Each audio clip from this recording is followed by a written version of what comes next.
Assalamualaikum warahmatullahi wabarakatuh. Di sini saya akan menjelaskan yang pertama tentang semantik. Semantik adalah cabang ilmu bahasa yang mempelajari tentang seluk-beluk makna.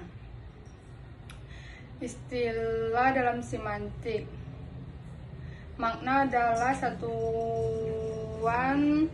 yang terdiri dari satuan pertentangan atau kesamaan bahasa antara kata, frasa, dan kalimat. Misalnya sinonim, antonim, dan homonim. Terus yang kedua, perubahan makna. Perubahan yang terjadi dalam jangka waktu yang cukup lama. Misalnya kata meluas seperti kata ibu dan bapak, dan kata menyempit seperti kata sarjana. Terus yang kedua, medan makna, keterkaitan makna antara kata-kata tersebut menjurus suatu bagian. Misalnya contoh warna. Warna seperti warna kuning, hitam, merah, dan lain-lain. Terus yang kedua, profesi seperti guru, dokter, tentara, dan lain-lain. Terus yang terakhir, komponen makna, yaitu sejumlah komponen yang bersatu membentuk makna secara keseluruhan. Ayah, komponen maknanya dewasa, laki-laki, menikah, manusia. Terus ayam, berkokok, unggas, kaki bertanduk. Nah, terus yang kedua saya akan menjelaskan tentang fonologi. Fonologi adalah cabang ilmu bahasa yang mempelajari tentang bunyi bahasa manusia. Istilah dalam fonologi. Yang pertama, fonemik.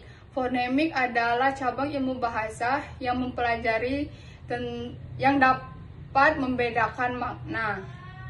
Terus yang kedua, fonem. Fonem adalah cabang ilmu bahasa yang nantinya dapat membedakan makna.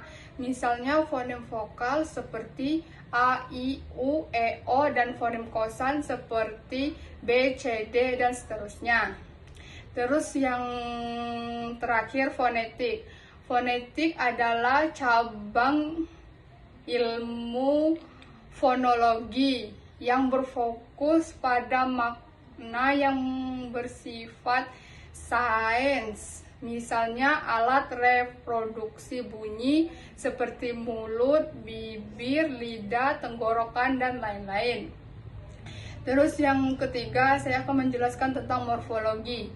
Morfologi, cabang ilmu bahasa yang mempelajari tentang seluk-beluk kata. Istilah dalam morfologi, yang pertama, morfem.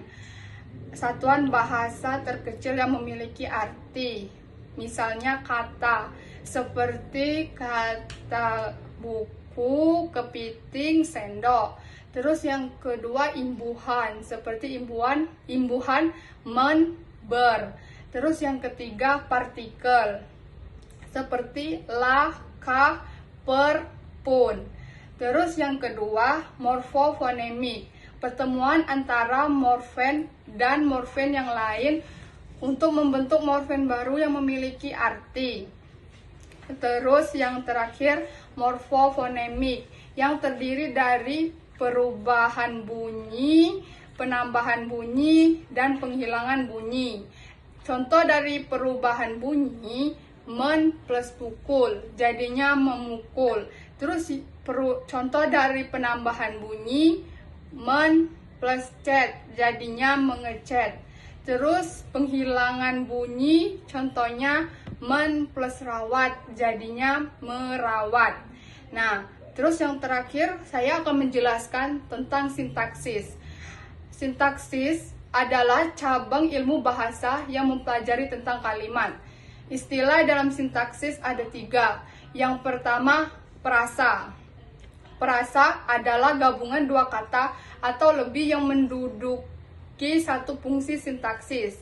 Nah, contohnya itu, ibu memasak nasi goreng. Ibu itu subjek, memasak itu predikat, nasi goreng itu objek. Nah, di mana prasa di sini adalah nasi goreng. Nah, terus yang kedua, klausa. Klausa satuan bahasa yang terdiri dari minimal S dan P yang tidak diakhiri tanda pengakhir baca kalimat seperti tanda titik, tanda seru, tanda tanya, atau satuan nada tertentu. Terus yang terakhir, kalimat. Kalimat satuan bahasa yang terdiri dari minimal S dan P yang